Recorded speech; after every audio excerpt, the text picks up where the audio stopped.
Praise Lord. Praise the Lord. आप सब लोगों का एक बार फिर से स्वागत है परमेश्वर के भवन में, और परमेश्वर के नाम से आप सब लोगों का अभिनंदन करता हूं।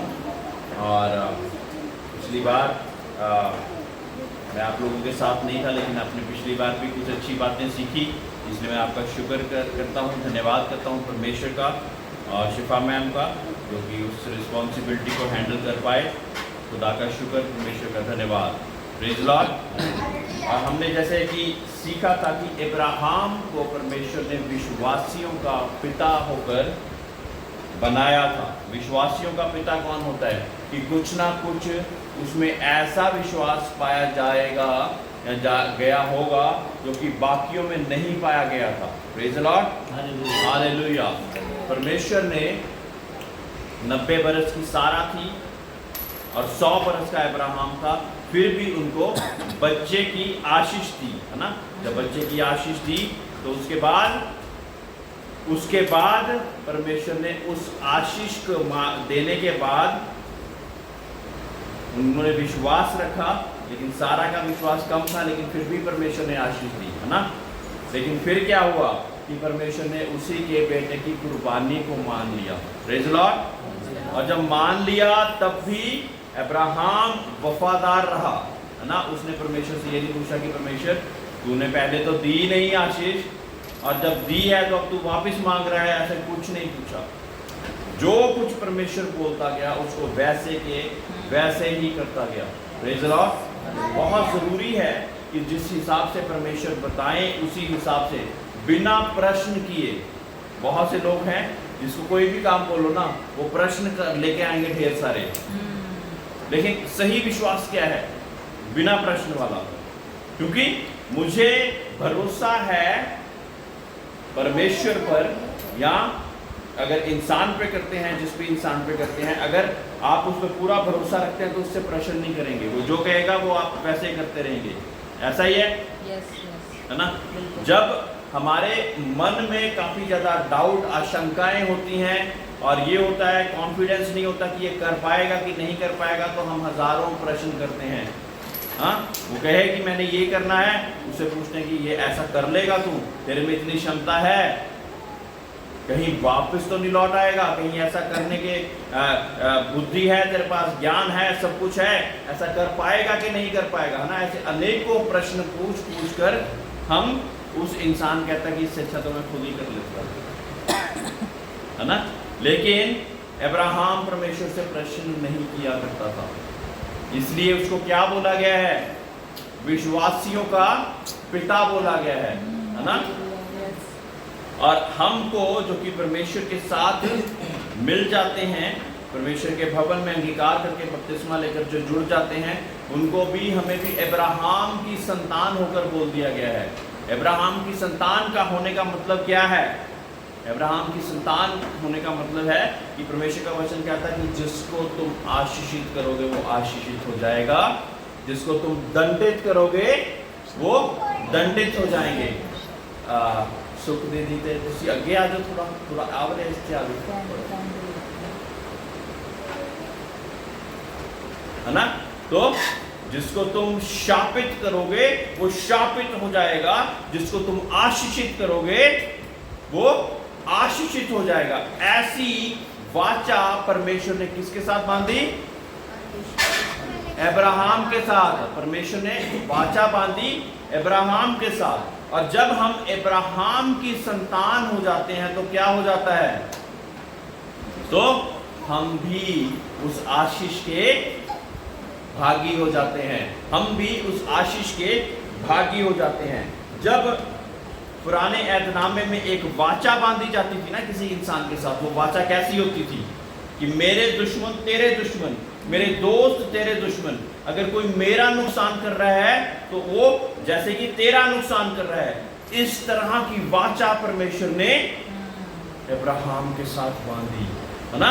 और जब हम विश्वास के साथ जुड़ जाते हैं तो क्या होता है? वो वाचा हमारे जीवन में भी उसी रीति से कार्य करनी शुरू हो जाती है ना। मैंने अब कैसे बोला ये हमारे पास कोई भी इंतजाम नहीं था कि कैसे करेंगे सारी चीज़ें ना, हर चीज़ में इतना बड़ा खर्चा होना है और पास्टर लोगों को भी किसी को बुलाना है, उसको देना लेना भी है, सारी चीज़ें हैं ना, टेंट का खर्चा, खाने का खर्चा, और कर रहे हैं तो अच्छा ही करो, मेरा हमेशा यही होता है ना।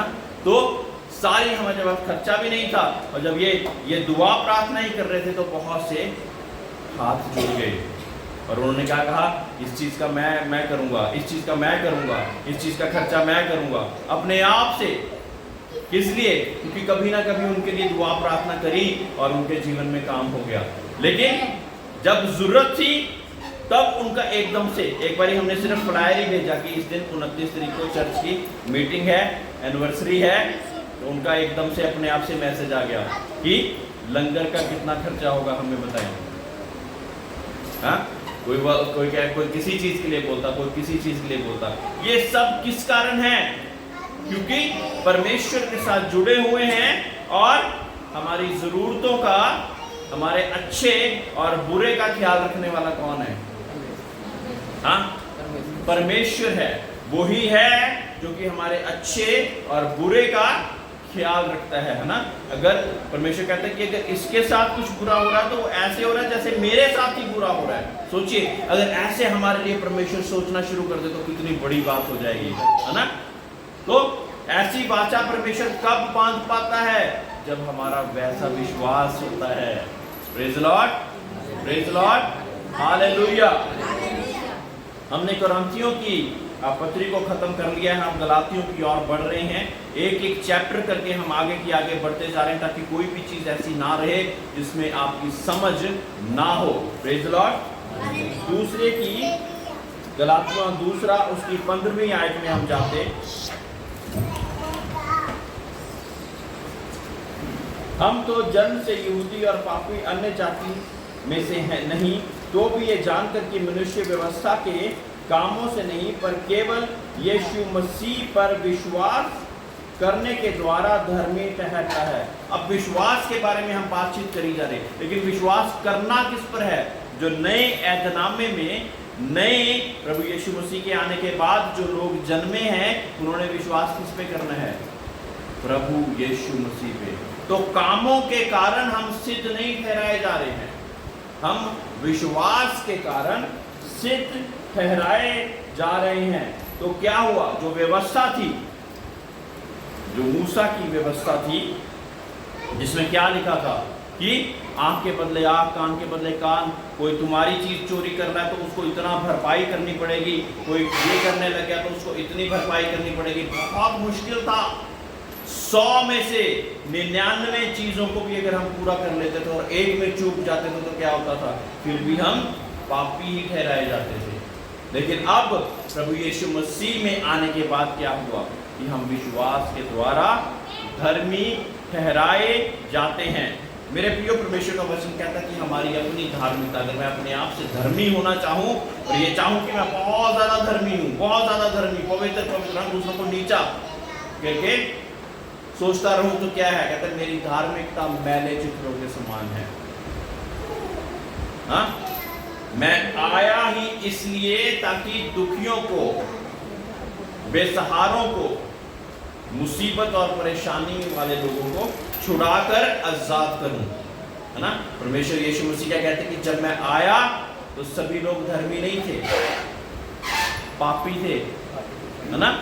और कई लोग पाप होते हुए भी पाप ना समझे, ऐसा नहीं है। व्यवस्था का मतलब है कि हम पाप की हमें समझ हो।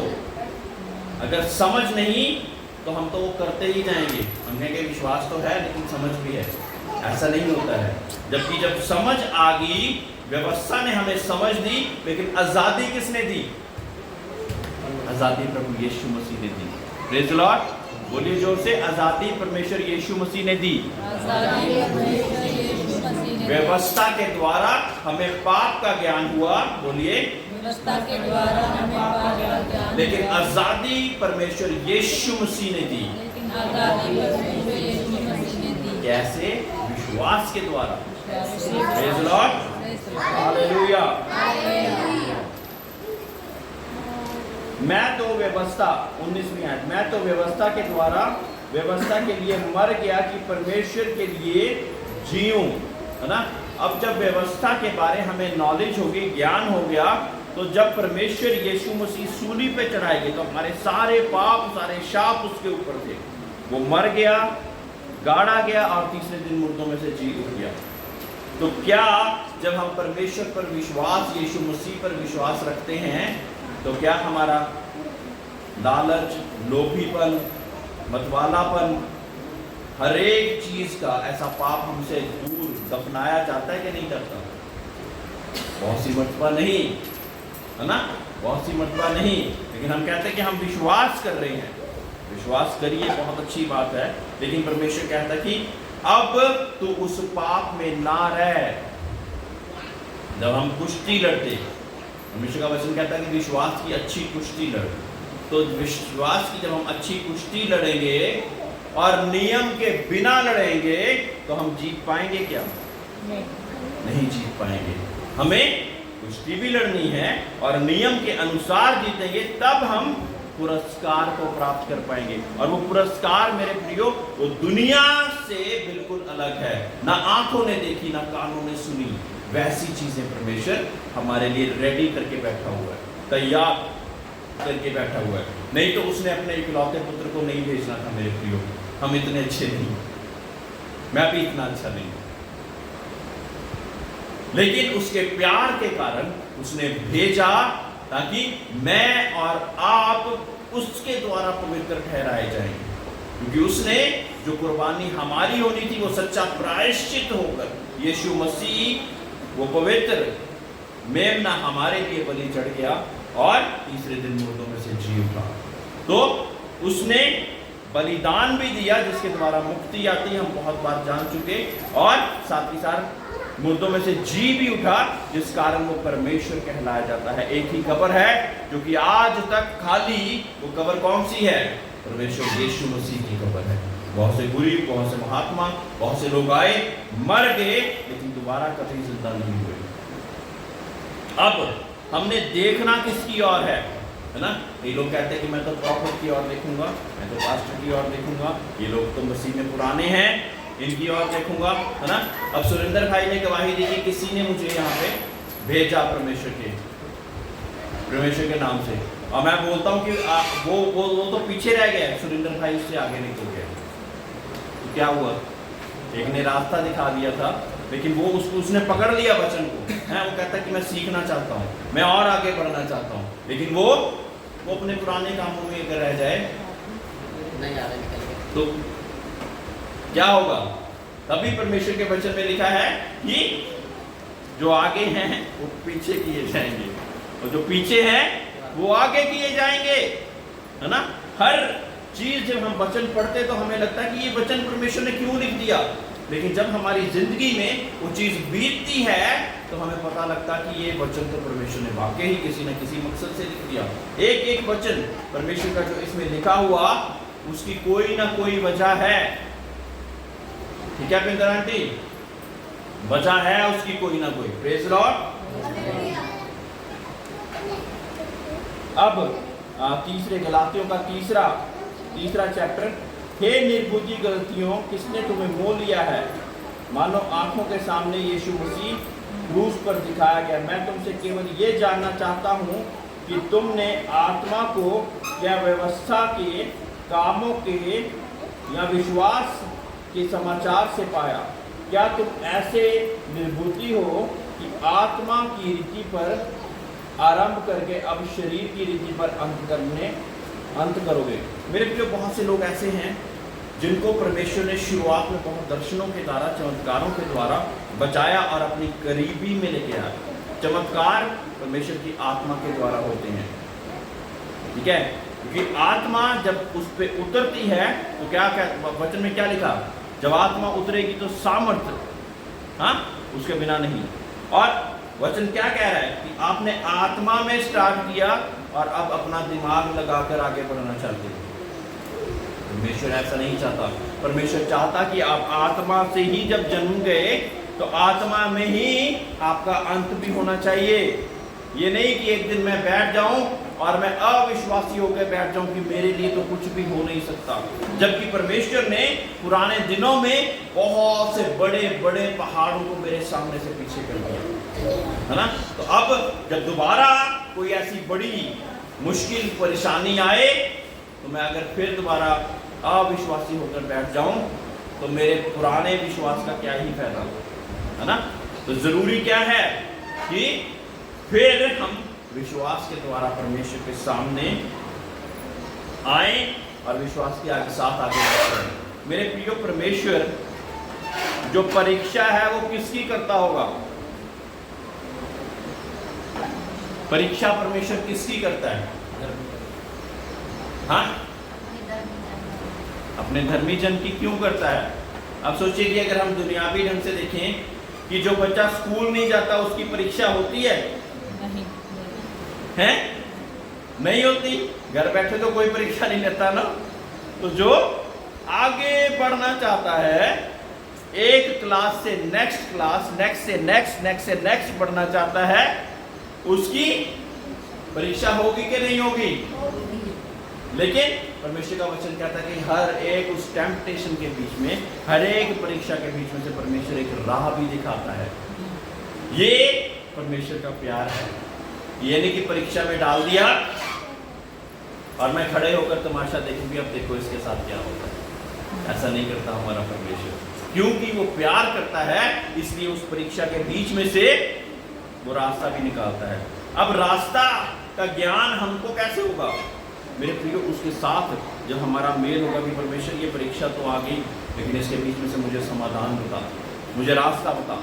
आप प्रार्थना करेंगे, दुआ प्रार्थना करेंगे तो वो राह आपको अपने आप नजर आना शुरू हो जाएगा। लेकिन हम करते क्या हैं? स्वाभाविक क्या है कि जब परीक्षा आती कुड़कुड़ाना शुरू कर देते, मैं तो मसीह हूं, मैं तो इतने सालों से परमेश्वर तेरी भक्ति कर रहा, मैं तो दशवंत देने वाला व्यक्ति हूं, मैंने परमेश्वर तेरे लिए ये किया था, वो किया था, मेरे ऊपर क्यों?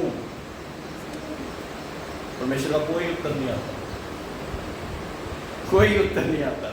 लेकिन जब हम विश्वास के साथ परमेश्वर के पास पहुंचते और ये कहते कि परमेश्वर तेरे वचन में लिखा कि इसका समाधान भी तू निकालने के लिए मेरे लिए रास्ता देगा, तू मुझे रास्ता दे मेरे जिंदा परमेश्वर, मुझे रास्ता दे। और जब वो रास्ता मिलता तो वो सर्वोत्तम रास्ता होता है, और उसके बाद हमारा विश्वास का स्तर और बढ़ जाता है और आगे हम बढ़ जाते हैं परमेश्वर में, है ना, है ना। तो कौन कौन चाहता है कि परमेश्वर में आगे बढ़े? अगर आप परीक्षा नहीं झेलना चाहते तो हाथ नीचे ही रखिए। मेरे लिए भी है ये, और मेरे लिए कई बार परीक्षाएं बहुत ज्यादा मुश्किल होती है। Praise Lord.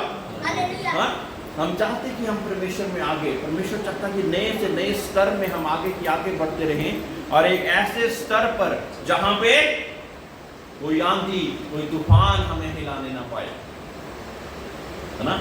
एक बुद्धिमान व्यक्ति ने अपना घर चट्टान पे बनाया, लेकिन एक निर्बुद्धि व्यक्ति ने अपना घर बालू पे बनाया। जो बालू पे बनाया था तो आंधी तूफान आए तो घर गिर गया, लेकिन जो चट्टान पे घर बनाया हुआ था वो स्थिर रहा।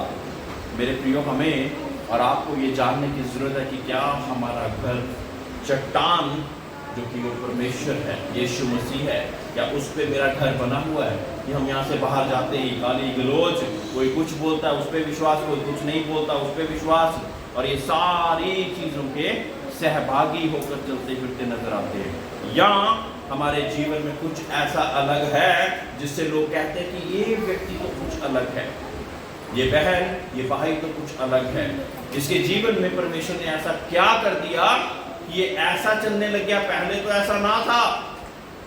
हाँ, मैं जब रॉक बैंड के साथ बजाया करता था, ऐसे सारा वो पहन को उनके हैट पहन के वैसे निकला करते थे, है ना, और ऐसे चला फिरा करते थे ना, क्योंकि लोगों को, जनता को वही पसंद है कि ड्रमर है रॉक बैंड का तो उसको कुछ अलग दिखना चाहिए। हाँ, लेकिन जब परमेश्वर में आया तो क्या हुआ, है ना। कल जैरिन भाई ये गाना गा रहे थे ना, स्टाइल बदल गया, मेरा जीवन बदल गया। मेरी बातचीत बदल गई, मेरा चलने फिरने का ढंग बदल गया। किसने किया? किसने किया? परमेश्वर ने, यीशु मसीह ने, है ना। अगर अब भी मैं वैसे ही चलता रहूं तो ऐसा ही हमारे सबके साथ है, हमारे सबके साथ है ऐसा, है ना। पौलुस प्रेरित क्या करता कि अंश अंश करके परमेश्वर मुझे बदलता जाता, मैं अपने शरीर के कामों को, शरीर की अभिलाषा को डेली मारता कूटता हूं, क्योंकि शरीर आत्मा के विरुद्ध और आत्मा शरीर के विरुद्ध। आपकी जंग जो है ना, पूरे पता नहीं बहुत से लोगों के साथ नहीं है, अपने आप से है पहले, क्योंकि जो आत्मा परमेश्वर की आपकी आत्मा के साथ मिलकर करवाना चाहती, वो शरीर उसको इजाजत नहीं देता, शरीर को उसमें मजा नहीं आ रहा कोई भी, तो इजाजत कहां से दे दे वो। लेकिन आत्मा को जिस चीज में मजा आ रहा है उसमें शरीर को कोई मजा नहीं है, उसको वो कहते हैं कि ये तो पता नहीं कैसा काम है ना। हम अपनी आत्मा की उन्नति के लिए दुआएं प्रार्थनाएं करते हैं, बाइबल वचन पढ़ते हैं, शरीर क्या कहता है, इससे क्या ही फायदा हो रहा है, इससे तो कुछ नहीं होता, है ना। आत्मिक उन्नति के लिए हम क्या करते हैं, दुआएं प्रार्थनाएं और ऐसी फास्टिंग प्रेयर करते हैं ना, उपवास प्रार्थनाएं रखते हैं, ऐसी बहुत सी चीजें हम क्रियाएं करते हैं ताकि परमेश्वर के नाम से हमारी आत्मा स्ट्रांग होने पाए, है ना, बलवंत होने पाए। लेकिन शरीर उसके विरुद्ध चलता है, शरीर कहता है घूमो फिरो, ऐश करो, ये चीज खा लो, ये चीज पी लो और आनंद मनाओ, कल का क्या पता, है ना। तो वचन में एक जगह पे लिखा कि एक जो बहुत ज्यादा रिच व्यक्ति था, अमीर व्यक्ति था, उसने कहा कि मेरे पास तो बहुत धन है, मैं खाऊं पीऊं और आनंद मनाऊं। और परमेश्वर ने उसकी बात सुन ली, उसी रात मर गया। कहता मैं अपने खत्तों को बड़ा करूंगा और इसमें अनाज और सारी चीजें भरूंगा, लेकिन उस चीज में परमेश्वर नहीं था, तो आज ही तेरा जीवन तेरे से ले लिया जाएगा।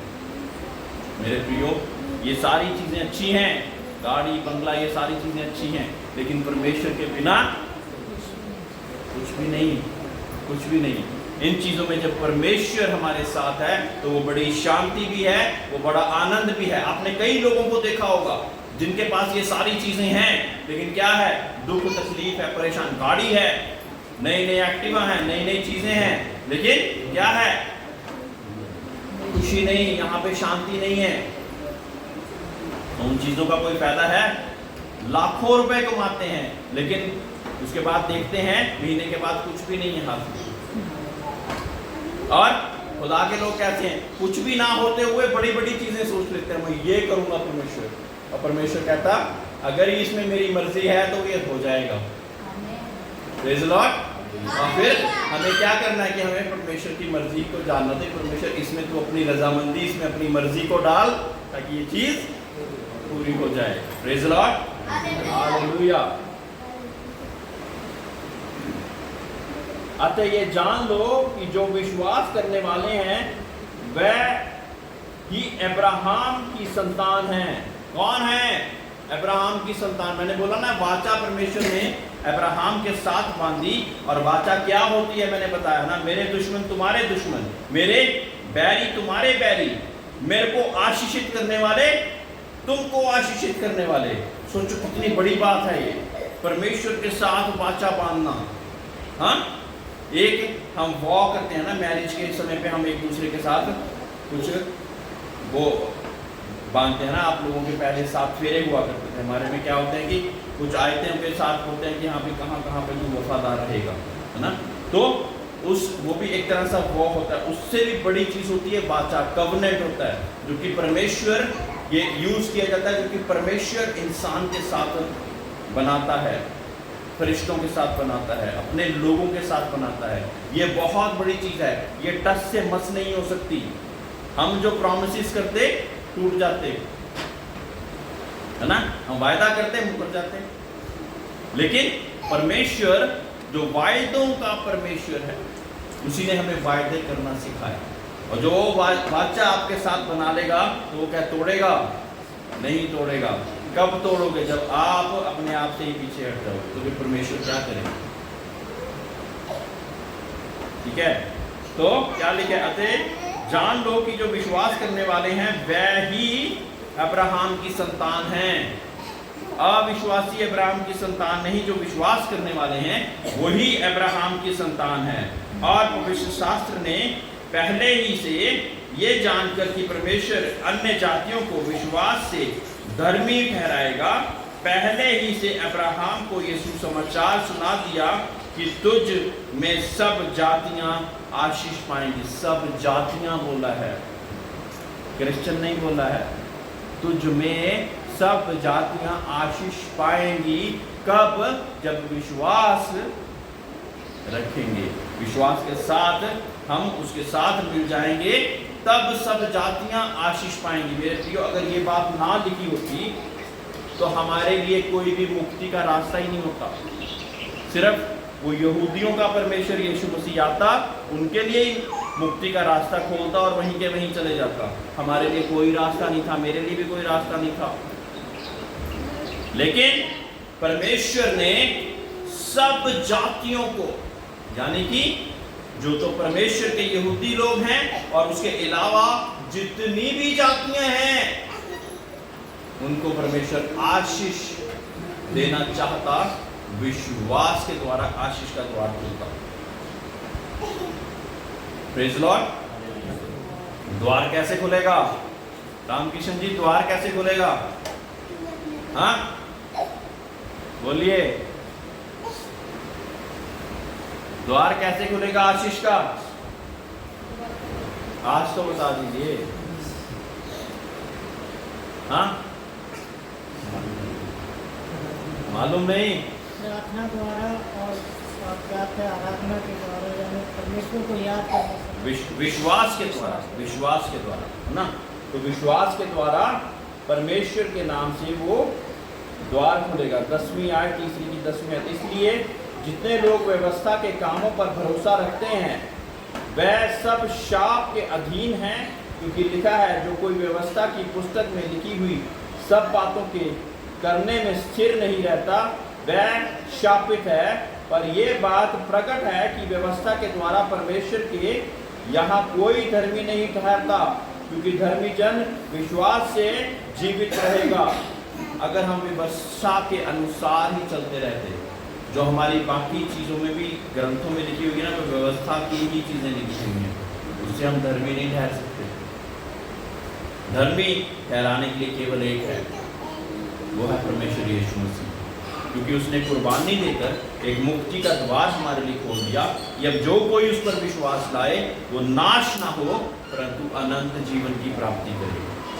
अपने आप से ऐसा नहीं हो सकता, लेकिन केवल और केवल परमेश्वर यीशु मसीह पर ही विश्वास के कारण, क्योंकि उसने हमारे लिए वो बलिदान दे दिया। बलिदान के द्वारा मुक्ति नहीं, बलिदान के द्वारा मुक्ति नहीं। किसी ने मनुष्य जाति के लिए बलिदान नहीं दिया। बलिदान कैसा होना चाहिए हम बहुत बार आपके साथ बता चुके। एक निष्कलंक, जिसने कभी पाप ना किया हो, ऐसा ही बलिदान हम परमेश्वर के सामने रख सकते। परमेश्वर कहता कि मैं बैल, बछड़े, कबूतरों की बलियों से मैं नहीं खुश होता। इन बलियों से परमेश्वर खुश नहीं, लेकिन एक निष्कलंक वो मेमना, क्योंकि प्रभु यीशु मसीह जब कोई भी नहीं था तो परमेश्वर को अपने ही इकलौते पुत्र को भेजना पड़ा, क्योंकि इंसान कितने लोग आए लेकिन धर्मी या मुक्ति का रास्ता कोई भी नहीं दिखा पाया, है ना? कहीं पे भी पूछ लीजिए मुक्ति का रास्ता क्या है, उनको पता ही नहीं होगा। जितनी मर्जी लड़ाइयां कर लो धर्म की, मुक्ति कौन देगा ये नहीं पता। लेकिन हमें मंदिर, मस्जिद, गिरजाघर, गुरुद्वारे, ये सारी चीजें बनानी है। मुक्ति कौन देगा? खोजोगे तो पाओगे। क्या खोज करेंगे, गहराई में जाएंगे कि मुक्ति का द्वार कौन खोलेगा हमारे लिए। नहीं तो यहाँ पे मरे और हमारा रास्ता कौन सा है? नरक वाला है। जहां पे ज्योति नहीं वहां पे क्या है? अंधकार है। अंधकार की डेफिनेशन क्या है? जहां पे ज्योति नहीं है वहां पे अंधकार ही है। तो ज्योति कौन लेके आएगा? परमेश्वर, है ना? जगत की ज्योति। है ना, गूगल में सर्च मारते हैं ना, लिखते हैं कि लाइट ऑफ द वर्ल्ड लिखते हैं, जगत की ज्योति कौन है, तो उसमें कोई और नहीं नाम आता पूरे संसार में, वहां पे परमेश्वर यीशु मसीह का नाम आता है। तो जो अंधकार अगर दूर करना है अपने जीवन का भी और संसार में से, तो हमें परमेश्वर की उस ज्योति को प्राप्त करना होगा। Praise the Lord, hallelujah.